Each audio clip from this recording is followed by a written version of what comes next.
It's glitching, y'all. Happy Wednesday, everybody. Hold on. It was glitching on my end. It looks good now. It paused, then it glitched. I hope we won't have any issues this morning. But anyway, happy Wednesday, beautiful people. It is July the 5th, 2023, day 69 of year 5 of reading through books, laws, and prophets.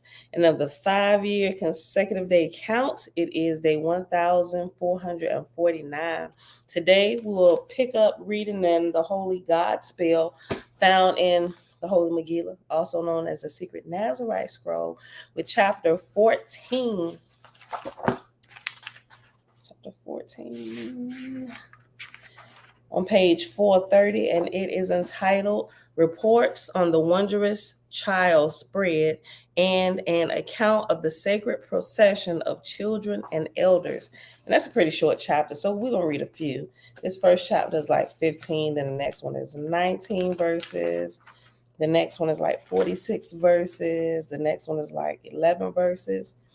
Chapter 20. So we may actually get to chapter 20, maybe 21. The rest of them are kind of like really short for a little while. And all of these are still on the childhood of Yahshua, giving us different accounts of different things. So, Father, we thank you that truth is like honey to the lips. All right, beautiful people. Our girl, shalom, shalom. Avia, greetings, sis. Cousin, Shayla, hey, girl, hey. Yeah, you early this morning, our girl. Audrey, shalom, shalom. And everybody else here already hanging out in our background. Top of the day to you. Let's go ahead and get started straight away. All right, y'all. Chapter 17, page 430. Behold, after the incident outside the library, a great effort was made to keep the wondrous child from the public eye. So remember, yesterday he healed them birds, and everybody went telling everybody. And so now it got back to, I think it was Herod, King Herod. Now they're looking for this child. No, I'm sorry. Did it get back to Herod? It definitely got back to the Aaronites, who was Israel. Did I say? I said it here. Let me just go back real quick. Because remember, he was looking for the child.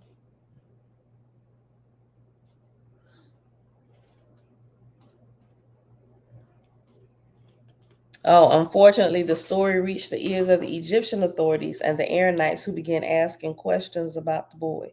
Okay, so I said Herod. I'm just thinking he was killing everybody when he was 2 years old, or at least trying to. He didn't get all of them because most of them escaped, but he did catch a few who didn't believe that they was coming for the 2-year-old babies. Okay. The Egyptian authorities and Israel began asking questions about this child because they wanted to kill him too. Okay, let me start over. Behold, after the incident outside the library, a great effort was made to keep the wondrous child from the public eye.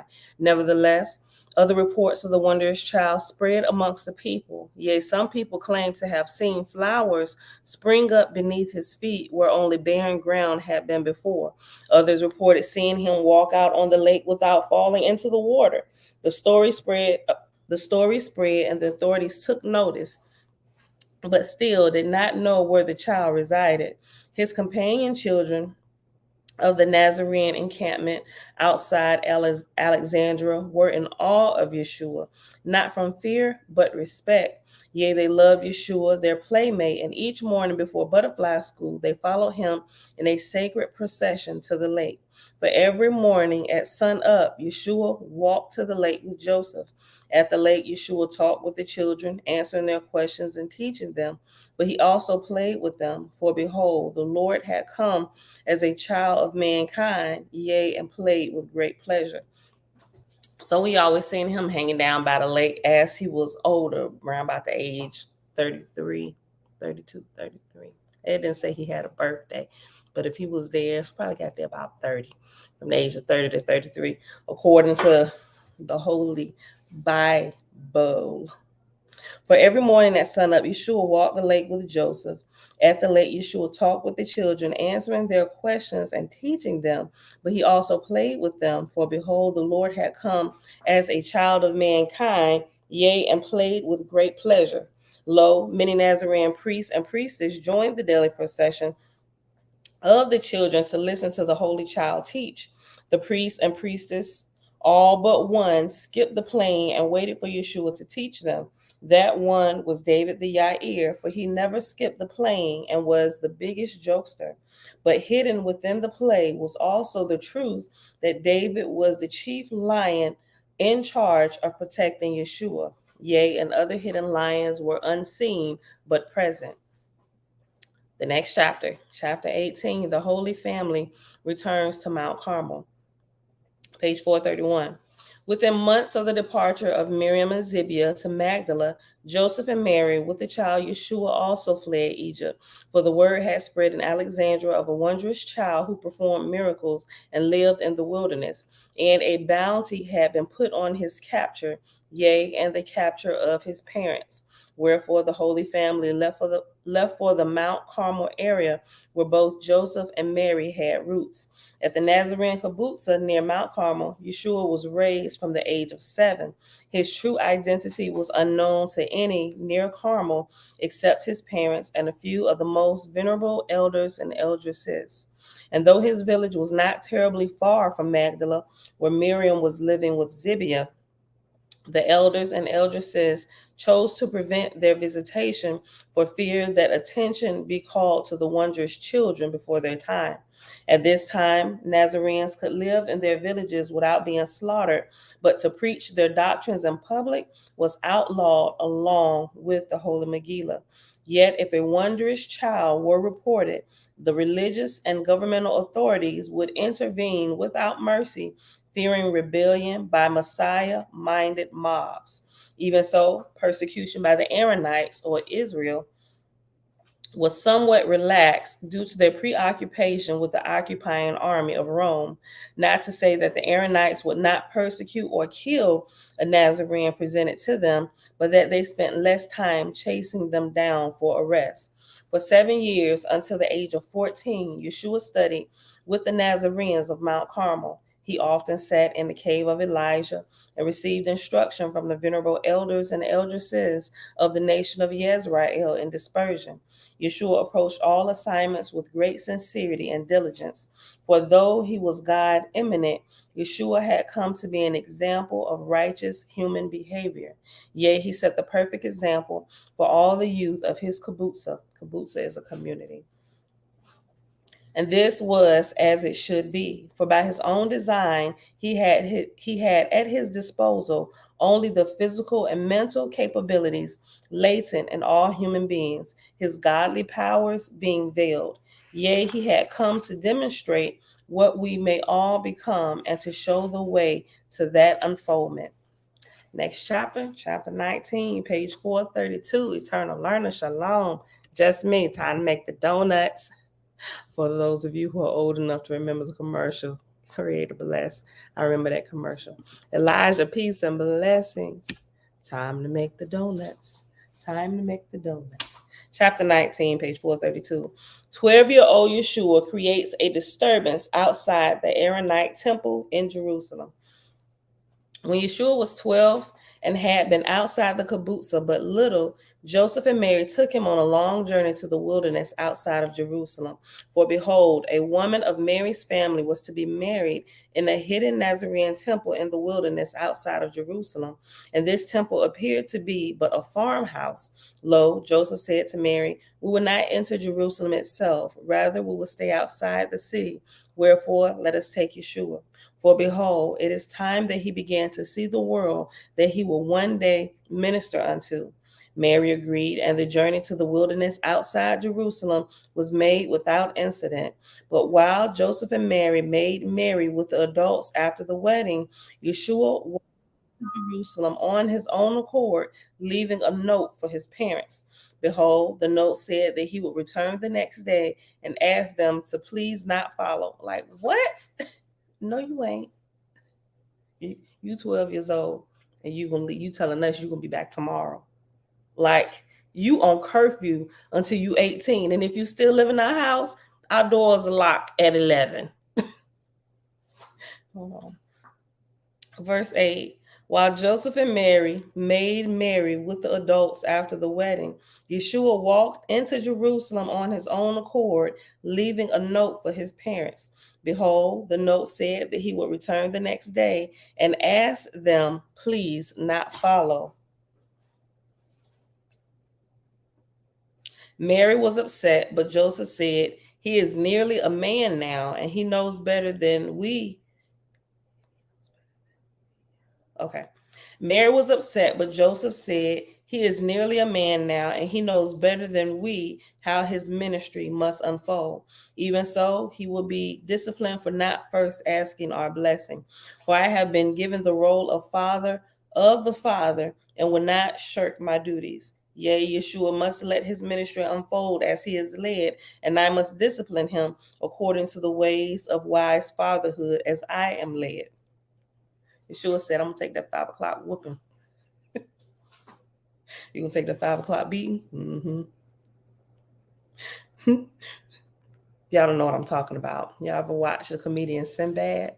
One of his first ones, I think it was, maybe not his first one, but the first one recorded that I've seen is Sinbad, afros and bell bottoms. He was talking about getting whoopings and taking the 5 o'clock whooping.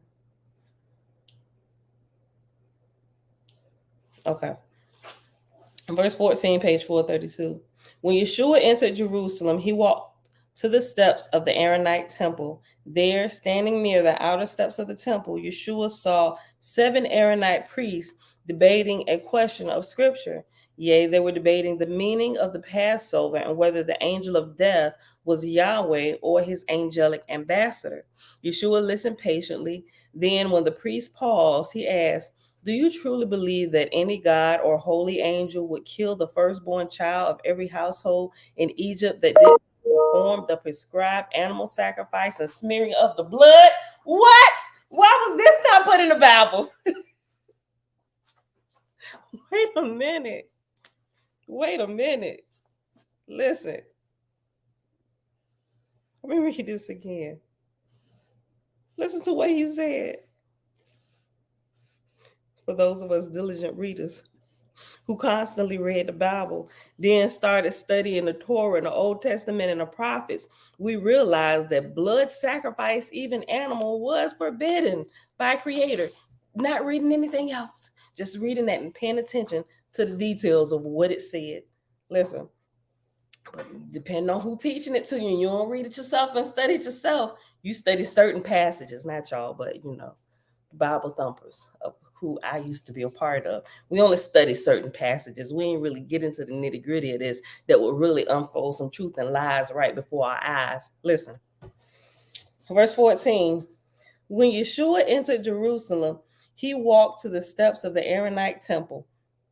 There, standing near the outer steps of the temple, Yahshua saw 7 Aaronite priests debating a question of scripture. Yea, they were debating the meaning of the Passover and whether the angel of death was Yahweh or his angelic ambassador.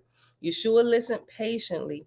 Then, when the priest paused, he asked, do you truly believe that any god or holy angel would kill the firstborn child of every household in Egypt that did not perform the prescribed animal sacrifice and the smearing of the blood? One Aaronite priest replied, the scriptures declare this, and so we believe. Wherefore we celebrate the Passover, for this was when God passed over the homes of those who performed the sacrifice and smeared the blood as instructed. And little did they know, the wicked Aaronite Israelite priests actually changed the Torah from what Moses originally had. And none of that is none of it is in the Holy Bible. None of it. Like you get a glimpse. That's when you start realizing that the animal sacrifices is truly an abomination. I don't care if you're doing it unto the Lord. It's the wrong Lord you're doing it unto. And that was the big thing that the Levites were not paying attention to, right? They just blindly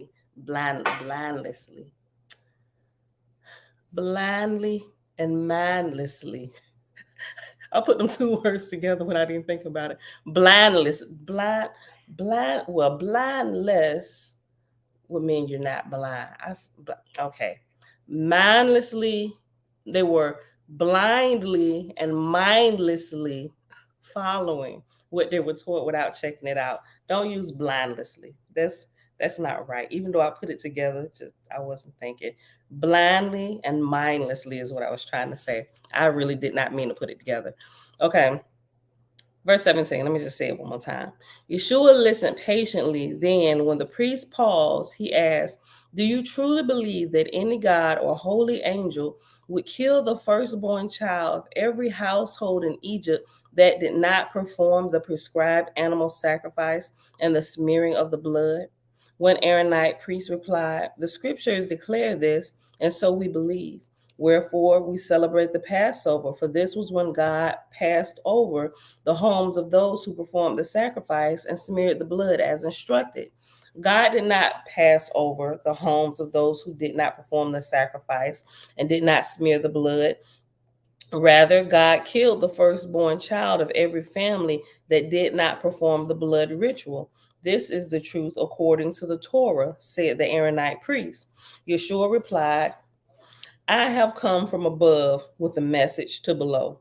Your scriptures speak not the truth about Yahweh, for no true God would call for animal sacrifice or kill the firstborn child of every family that did not commit the bloody sacrifice." See, I was all against Yeshua for a little bit. Now he coming. Listen, boys, I tell you. Ugh. Hold on, I gotta highlight this. Hold on. I have come from them. They totally chopped and screwed everything he said. I like this version. I might be a little biased, but I'm biased for the truth. And it gotta shake out in every which way. And so far, this is starting to shake out. This section right here is shaking out. We keep reading. Verse 22, page 432. Yeshua replied, "I have come from above with a message to below. Your scriptures speak not the truth about Yahweh, for no true God would call for animal sacrifice or kill the firstborn child of every family that did not commit the bloody sacrifice. Many other things I have come to reveal, but the hour is not yet. For I know my timing, and the hour has not yet come. Behold, if I told you the truth about your scriptures and your God, you would sacrifice me and smear my blood." And did. And did. Listen. "For lo, I am the Lamb of Jah, and have been crucified upon countless crosses in countless worlds. But in this world, my time has not yet come." Then Yeshua disappeared into the crowd before the priests could lay hands on him. When Yeshua returned to Joseph and Mary in the wilderness, he told them what he had done and why. Yea, and he told them why he had done these things without first asking their blessing. Joseph replied, "This is the first time you have done such a thing, for you have always been an obedient and well-behaved boy. Wherefore you must have felt great need to be about the business of your Father in heaven most high, Jah the just. But I am your Father in the flesh. I respect that you must do your duty as I must do mine. And it is my duty to dispense justice with mercy and fatherhood. Wherefore you will be disciplined for this excursion into the city, but not without mercy. Your punishment is as follows. For the next year," God dog, the next year. When he started off with "for the next year," my mind would have just went blank right there. I'm like, anything else you say after the next year is already gonna be too much. Starting off with that statement, "for the next year." Normally, your parents say "for the next week," "for the next month," even maybe "for the next 2 months." They don't say "for the next year." That's almost like saying "for the rest of your life." Like, you can't even fathom that. All right. Your punishment is as follows. For the next year, you will not only clean our barnyard each afternoon except the Sabbath, but will also clean the barnyard of our elderly neighbors. Behold, they need help, and you are young and strong. Yeshua and Joseph both smiled, and Yeshua said, "It would be my pleasure to accept this discipline, Father." Oh, how many children say that? Mary hugged Yahshua and wept tears of relief at his safe return. She said, "You are still very young, and I am your mother. I do not want you harmed. When you are an adult, then you can decide what risks to take. For now, you are under my roof." All right, chapter 20. Chapter 20, page 434. First postscript to the childhood of Yahshua being the 7 precepts on loyalty of Sharon, the prophetess, mother of High Priestess Rose. Tabitha Shalom says, Prince, Shalom, Shalom. Living light to the faith is blessed up. Sounds like Satan killed the firstborn in all the homes that refuse animal sacrifice. That's what it sounds like. But if I'm not mistaken, hold on, before I say this, I might be mixing up 2 stories. Let me not say it. I think I was mixing up 2 stories. Derek, Shalom, Shalom. Did we say hi to Eternal Learner? I think, we did, because then I went back and said hi to Elijah. Okay, but it's always good to say hi again. Okay. Nazarene Nassim, Shalom, Shalom. I have a book titled Moses and the Original Torah by Abel Hillel Silver from Amazon. I wonder if I got that. Kings and Queens Coaching Group. Jesse Walls, good morning. Hold on, let me look real quick. I got one in here. Hold on, I wonder if that's the same one I got. Hold on. Or it might be the Moses Code. Hold on. That sounds familiar though.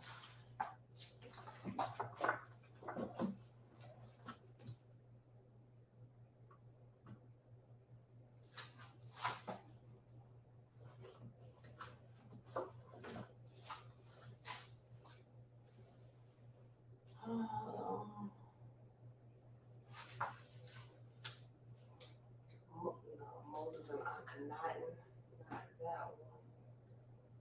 God's Day of Judgment, nope.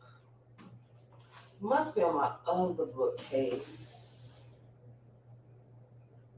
There is. Nope, that's not it.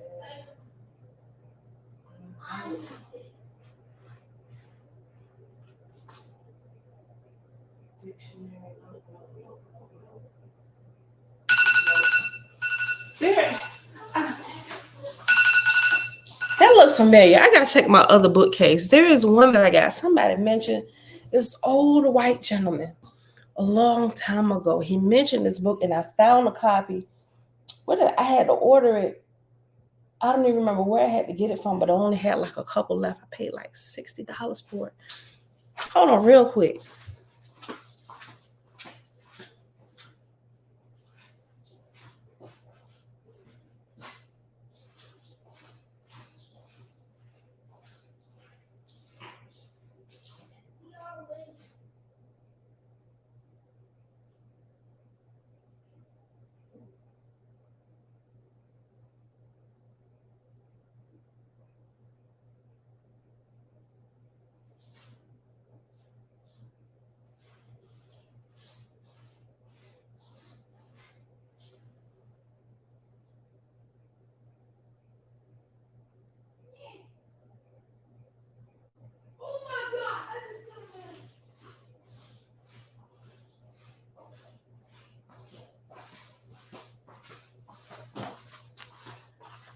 Oh, I don't know. That sounds familiar. I'm not sure. I'm probably overlooking it, scanning it real fast, and it might be on one of my other bookcases. But I'm gonna look for it. But it was because I haven't read through it yet. I just kind of flipped through it. It's like Moses and the Torah Code or something like that. It could be Moses and the original Torah. It's about a book, probably about this big, about that thick, and I just kind of flipped through it. It had a bunch of numbers and like what looked to me to be like incantations or something like that. But now I completely forgot about that book. I'm not sure if that's the same one, but when I find it, I'm gonna let y'all know. I gotta look for it. All right. Let's see. Bronze, Yog, Shalom, Shalom, Mom, Shalom, Shalom. You have that book, Malachi recommended it. Okay. It probably is. Listen, I haven't heard anybody mention the title of this particular one except for this older Caucasian gentleman some years ago. But I'm wondering, I know it's Moses and something. I want to say Moses and the Torah code, but it could be. It could be because I know they're inside of that book. Is it like codes in the Torah, like broken down? Because, like I said, it looked like some kind of incantations or something that was there, like Hebrew that was like translating it a little bit. I don't know. I'm gonna have to look for it. Drayson, righteous, shalom. All right, y'all.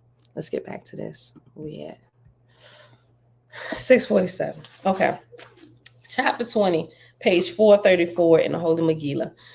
First postscript to the childhood of Yahshua being the 7 precepts on loyalty of Sharon the prophetess, mother of high priestess Rose.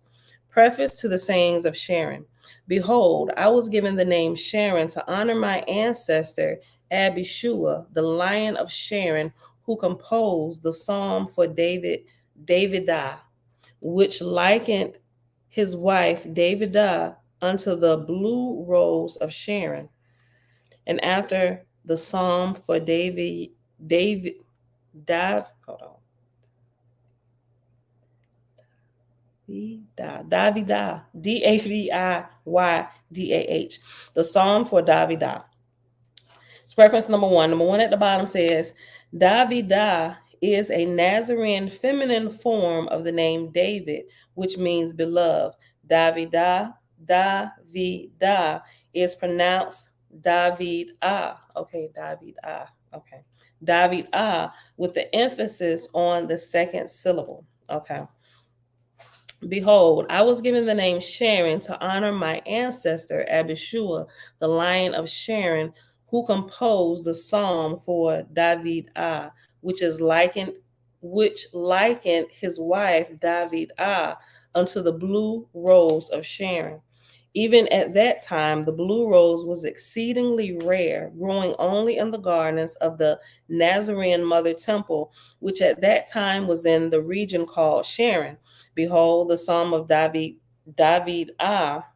declares the rarity of the blue rose and likens it to the rarest of the virtues, which is loyalty. In that psalm, we read these words of Abishua.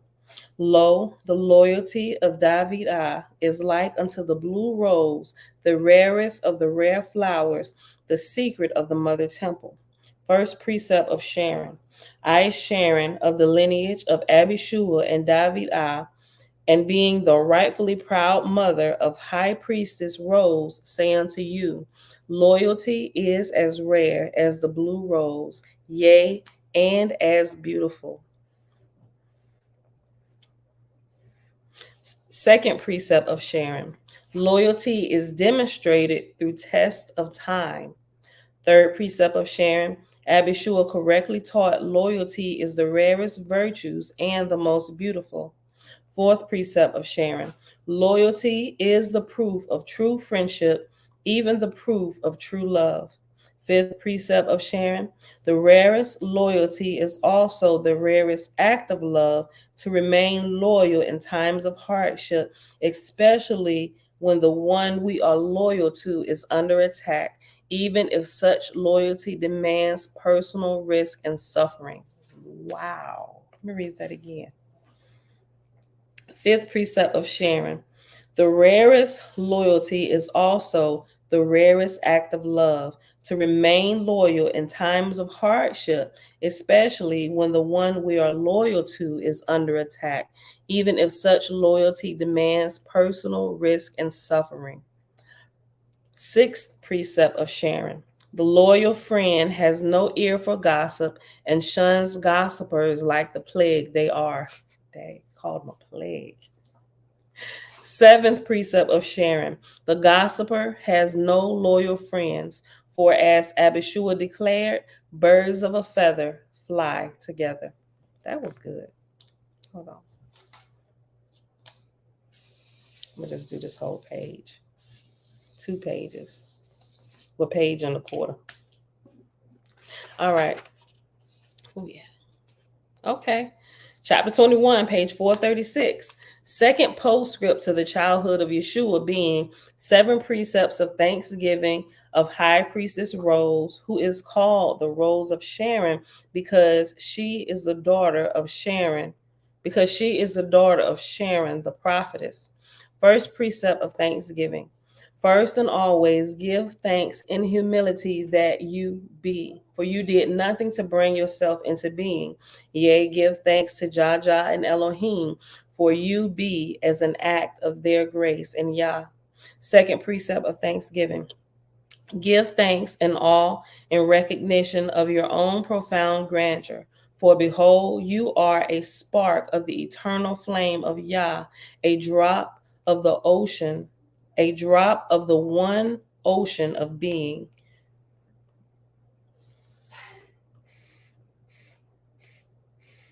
The third precept of thanksgiving. Give thanks and profound gratitude that Jah chose each being be not only a part of the oneness of the all, but that each also enjoy the bliss of being an individual spirit. For behold, Jah and Jala chose this blessing for themselves and gave the same gift to you. The fourth precept of thanksgiving. Fourthly, give thanks in joyful illumination that Jah speaks in the true crown of each being, revealing the way through mystical insight. Even so, know this, only those with ears to hear the koala, koleya, can hear Jah. The rest hear other voices and think them God. After koleya is reference number 1. We came across this before earlier on, and Qowlaya, Qowlaya, Yah, means voice of Yah within. Even so, know this, only those with ears to hear the Qowlaya can hear Jah. The rest hear other voices and think them God. The fifth precept of thanksgiving. Give thanks and surrender that divine justice is within you and around you in the form of the laws of the universe, for this is what makes the universe fair and dependable. Give thanks and surrender that divine justice is within you and around you in the form of the laws of the universe, for this is what makes the universe fair and dependable. And though the false justice of men and nations may make fairness seem absent, know that what goes around eventually comes around, and both the just and unjust will face divine justice. Behold, the summation of the law is this: as you sow, so shall you reap. Yea, what you put out will come back to you, regardless of your station in life. Some people may think they got away with things earlier on in life, but a more just time is coming when you seem to have gotten it all together, and then justice gonna blindside you.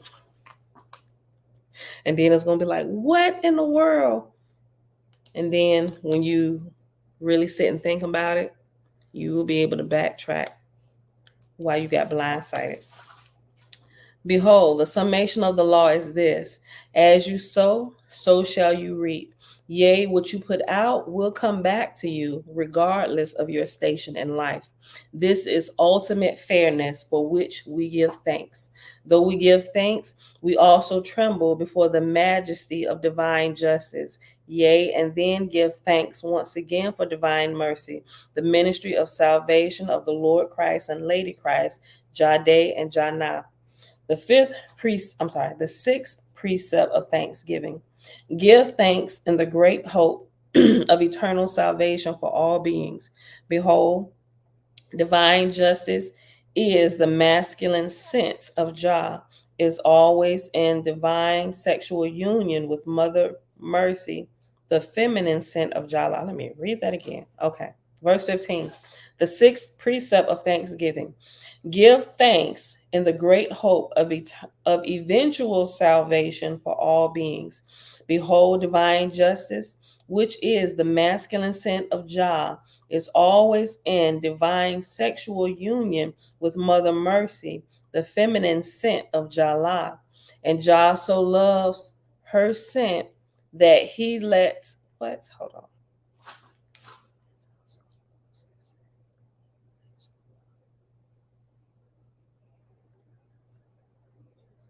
Okay.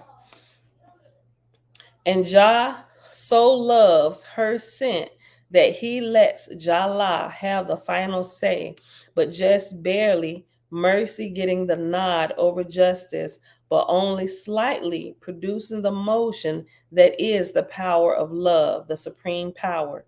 Blessed is this barley by which the nod is given to mercy in the dispensation of divine justice.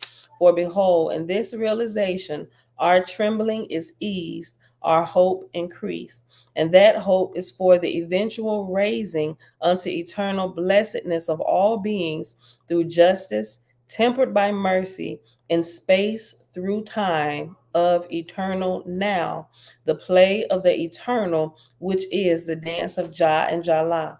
The advice of the sixth precept is this: seek to balance justice with mercy, but with a slight edge to mercy.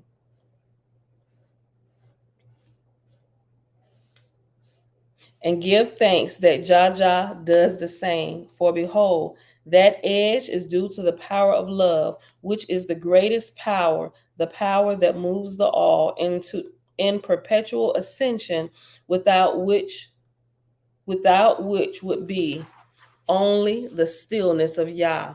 But now and forever, blessed be the stillness of Yah, is wedded unto the play of Yah. But now and forever, blessed be the stillness of Yah, is wedded unto the play of Yah, which is the dance of Jah and Jallah, and the dance of every man and woman created in the image and likeness of the first Trinity. The divine heart of love has led in this dance, by consent of divine justice, a self-dethronement of such magnitude by divine justice that it is called by the ancients the self-dethronement supreme, and is the reason why the divine light of justice burns so bright. Behold, without this edge to love, the great hope would be in vain. And this great hope is an enchantment of Jah and Elohim and Yah. Amen. The seventh precept of thanksgiving: give thanks in profound relief that a being cannot become a non being. Yes, exalt in your immortality. Then pledge to live the way of love so as to avoid the hell realms and the deep sleep. For behold, in immortality are many mansions, and some are less pleasant than others. And that is the end of this chapter.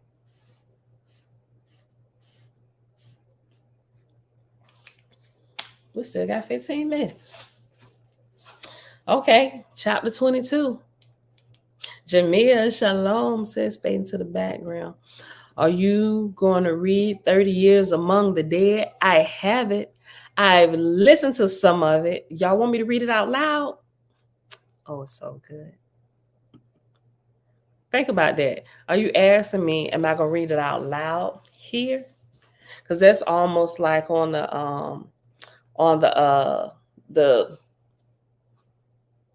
on the same line with Susan B. Martinez. Well, actually, hers is a different aspect of that, but this gives more insight and actual action into what happened, more like on a Robert Monroe side of things.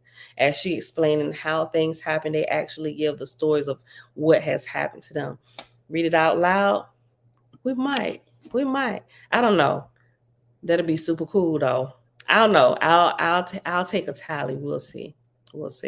But y'all definitely can get that on Audible as well, and you can get the printed version of it. Me nowadays, I look for the Audible first. That way I can whistle while I work. I can listen to it while I'm doing other things. We might. Okay, let's go to chapter 22. Okay, we're covering a lot of ground today. All right, chapter 22 is what, 27 verses. Page 439. Third postscript to the childhood of Yahshua, being a poem to David by Rose with lessons for all, empty and filled. Verse 1. Until I emptied myself of petty concerns and petty demands, I felt unfulfilled. The more I worried, the more worries I had. I desired a lover, the world's greatest man. He would treasure me and fulfill my every demand. He would surrender to me and I would own him. For in owning him, I would finally be free. Or so I thought. While I so desired, fulfillment was not found. While I so demanded, no great man came my way. Oh, speak, sis. I like this. Hold on. Let me just go back. Let me just start it over. Until I emptied myself of petty concerns. Like this should be like a gift, a poem that is gifted to relationships, especially married couples, because when you get married, you really feel the brunt of life. Can't nobody bring out of you what your spouse or your significant other can bring out of you. They literally become your sandpaper in life. And I don't mean that in a bad way, right? Sometimes it hurt, but they help smooth you out around the edges if you choose to look at it as a growing lesson. It can be, or it can drive you to the deepest depths of hell. Most people is in a hell knot in their marriage, and they don't see the purpose of the sandpaper of their spouse. Kind of learned that a little bit early by listening to a bunch of wise people around me and looking at a bunch of shenaniganized marriages around me while I was out to sea. Half of the marriage partners took on new wives and husbands, called them their sea husbands and their sea wives. I'm like, if y'all spouses knew what y'all was doing while we was out here, and then we pull in the port and everybody, we've been gone for 6 months, everybody dressed in their whites and stuff up there on the flight, because I was on the flight deck. But here, if you ever watch a ship coming back in, or carry anybody coming back in from a deployment in the Navy, right? Everybody standing on the flight deck. If they're on a small board, they're on a small board. Everybody lined up in their dress whites or whatever, and everybody on the pier with signs, "Yay, Daddy's home, Mommy's home." But these ninjas, I'm up here looking at them, and mind you, I knew some of their wives and their husbands, and I see them down there with their kids and their signs and stuff, and I'm like, if y'all only knew what happened while we was out here at sea. Oh my God. Of course, we couldn't wave, but in my head, I'm like, That first, was I married the first cruise? I was not married my first cruise. Oh my gosh, I got to take in a whole lot of everything. I'm like, oh my gosh. I mean, I wasn't doing any of those shenanigans, and I wasn't married. I just kind of kept to myself, watching all these relationships and all the lies and all this stuff that people's. I'm like, how could you even look in the face of your wife or your husband? Like, none of this is happening. And you know what? They got so good. I might be giving away some people's secrets. I don't know, but I don't care. I'm for the salvaging of marriages and families, right? They had all together, like they had it down to a T. Like, you don't mess around with nobody that ain't got as much to lose as you don't got. I'm like, what? The women be sitting in the berth and schooling the other women, and I'm sitting there completely flabbergasted. And they told me, because they like I wasn't quiet about what I believe, and at the time I was still a Bible thumping Christian believer, right? And they said they used to call me Mother Mary and Jesus' sister. Like, Mother Mary, cover your ears. But they keep on talking or whatever. And I'm sitting there just giggling and laughing. I'm like, I can't believe this crap in my head. But I'm listening to them, making sure I'm taking in all of what they're saying. Because I'm going to make sure when I get married, if I see any of these signs, ninja, it's going to be on and popping. But they ain't give away all the secrets, because some stuff still blindside you. But anyway, They was telling them how you don't mess around with somebody that got less to lose than what you got. Like if you married and you got a house and all this stuff, the person you mess around with, they need to be married, they need to have kids, they need to have a house, they need to have and stand as much to lose as you gonna lose. That way we know everybody gonna keep their mouth shut. I'm like, what? This is my first time hearing any of this. And that's what they did. And then they came back out to see if they happen to be in the same vicinity or whatever, they act like they was just shipmates, ain't nothing happened, like you wasn't sexing them the whole 6-month cruise. I'm like, this is beyond me. I can't believe this. And some of them would actually hang out with this is what blew my mind. Some of them would actually hang out with their hidden lovers family, like their families was like hanging out, they was friends or whatever. I don't know, y'all. This is the craziest stuff, but it happened all the time, right? And they just act like none of this stuff happened. What happened out here is what we do to get ourselves by while we out here. When we back at home, nobody mentions anything, and everybody was cool with that. I'm like,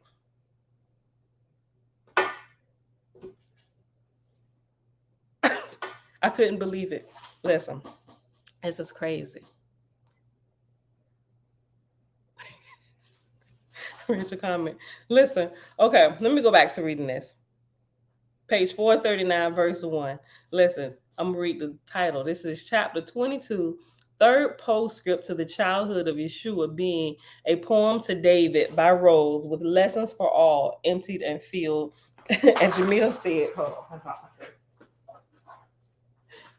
My other one go. Jamil said, she's a trip. I read this to my husband. We were both laughing at the beginning.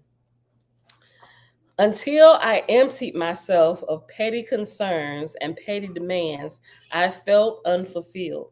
The more I worried, the more worries I had. I desired a lover, the world's greatest man. He would treasure me and fulfill every demand. He would surrender to me, and I would own him. For in owning him, I would finally be free. Or so I thought. But while I so desired, fulfillment was not found. While I so demanded, no great man came my way. For behold, every great man does the will of Jah, and I had not surrendered my will to thy will, O Jah, and I felt unfulfilled. Only when I surrendered, only when I surrendered my will to thy will, O Jah, did the best things come my way. For my way is now one with your way, and I am fulfilled. Yea, as the youthful girl became a mature woman, she found true fulfillment. The worries of my youth have all fled, the anxiety, the overwhelm, all are bygone. For lo, I am filled by you, O Jah. Now I am filled by you. I now know true fulfillment, for I am filled by you. And when I gave up the youthful demands of a man to do my will, you gifted me with the greatest man, a man who does your will. With him I am fulfilled. Yea, with David I am fulfilled. This rose has blossomed in the golden sunbeams of David's love. Together we will do your will, O Jah. Together we are fulfilled.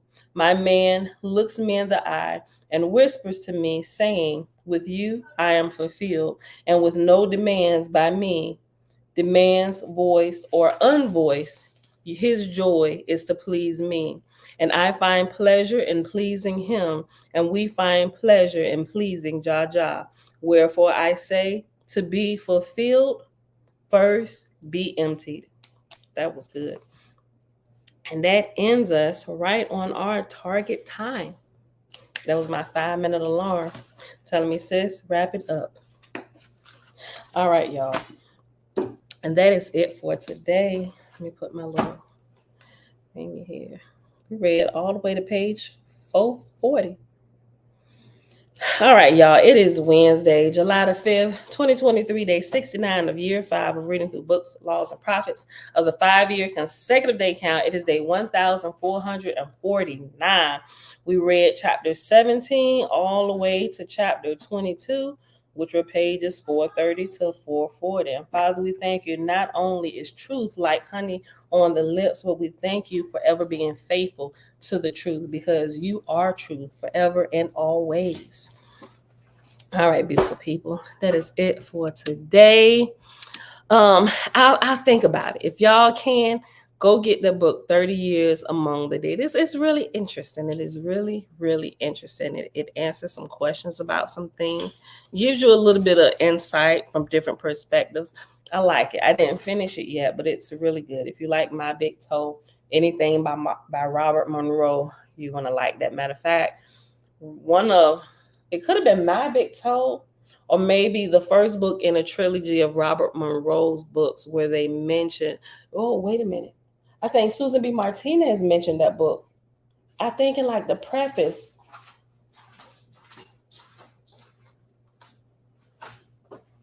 I think she mentioned it too. Whitley Strieber. Yes. The foreword of her book is from the person, hold on. Whitley Strieber is author of Communion, War Day, Superstorm, Supernatural, and most recently, The Afterlife Revolution. The Afterlife Revolution. Isn't he? No.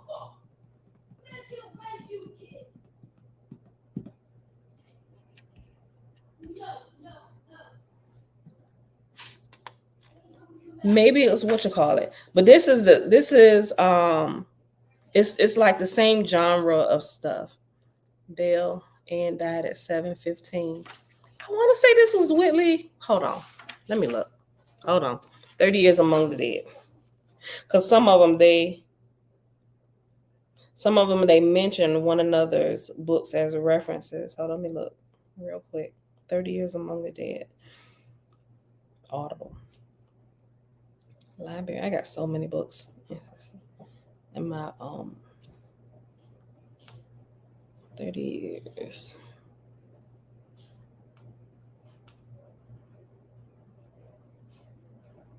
Among the Dead.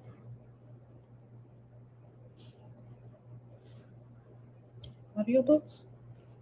Wait, is it in my Kindle? I know I was listening to it. Hold on, let me check my Kindle. 30 Years Among the Dead. It's definitely in my Kindle. 30 Years Among the Dead by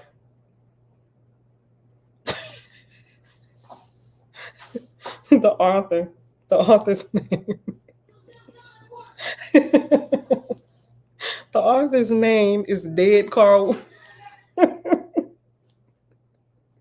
Wickland. I kid you not. Hold on. Let me go back to the. Now look. Now I got to open it back up. Hold on. I know I was listening to some of this. It might have been on darn it. Where's the cover? It might have been on YouTube. I don't know. The author, Dead Carl Wickland. Can y'all see that? Hold on. That might be backwards. Can y'all see that? Dead Carl Wickland. 30 Years Among the Dead. That's what the cover looked like for the Kindle. But if you look it up, 30 Years Among the Dead. Yeah, Carl Wickland. It's a couple. There's actually two of them in here. Carl Wickland. Here's another one where the cover is different, but it's the same. It's the same book. Hold on. Sorry, y'all. Uh-oh. My screen froze again. Okay. Carl A. Wickland, 30 Years Among the Dead. All right. But definitely y'all get that. I don't know. Let me see. How many pages? 267 pages. Let me go over it again and I'll see if we're gonna if we'll add it in. I got a whole lineup of stuff, but we might add it in. All right, y'all. That being said, that's it. I ain't got nothing else today. Hold on.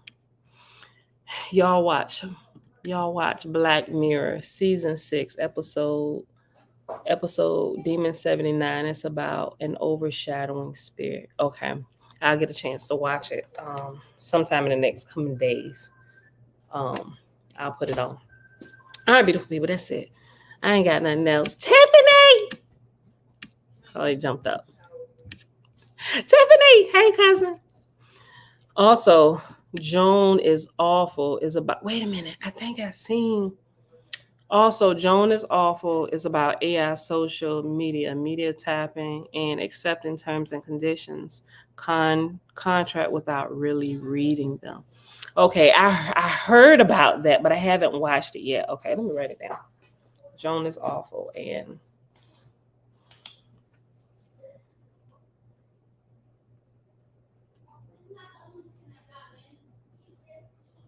Black Mirror. Okay. All right. Thanks, Jamil. I'll find maybe like a clip or something from YouTube and I'll post it in there for people if you don't post it first. All right, beautiful people, that's it for today. I am out of here. I see y'all back here tomorrow morning, bright and early, 6:15 a.m. Eastern Standard Time. Peace. But I see through you.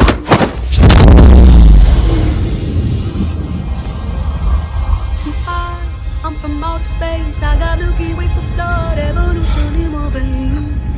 I'm gold, I've been far away. I'm illuminated now, making moves. What did you just do to me? I pushed your astral form out of your physical form. What's in that tea? Psilocybin? LSD? It's just tea. With a little honey. What just happened? For a moment, you entered the astral dimension. What? A place where the soul exists apart from the body. Why are you doing this to me? To show you just how much you don't know. Open your eye. Been dreaming about flying for a long time. I had a vision from the birds, they want a cosign. What's happening? This isn't real, this isn't real, this isn't real, this is...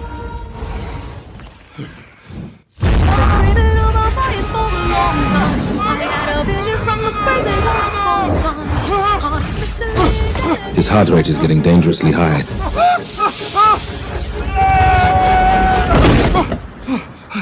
He looks all right to me.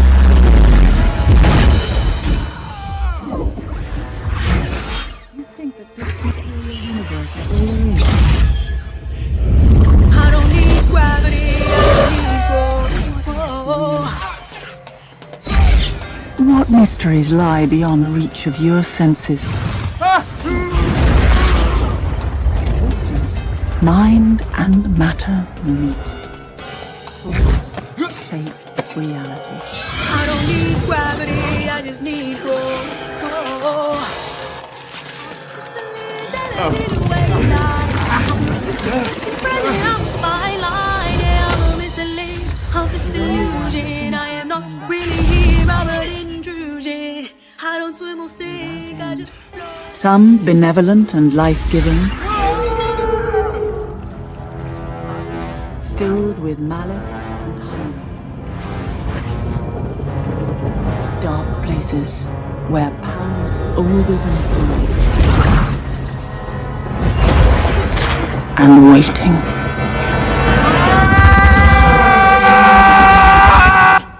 I don't swim or sink, I just float. Who are you in this vast multiverse?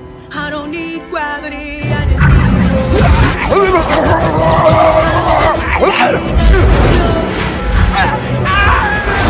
I don't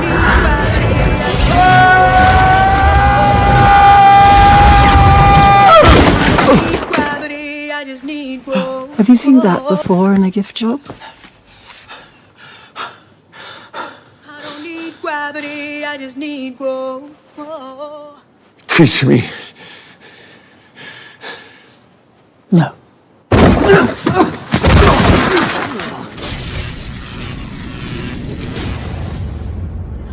Is it a quick rumble? I won't ever ever fall, never stumble. And I don't need to be humble. Break down walls like Jericho crumble.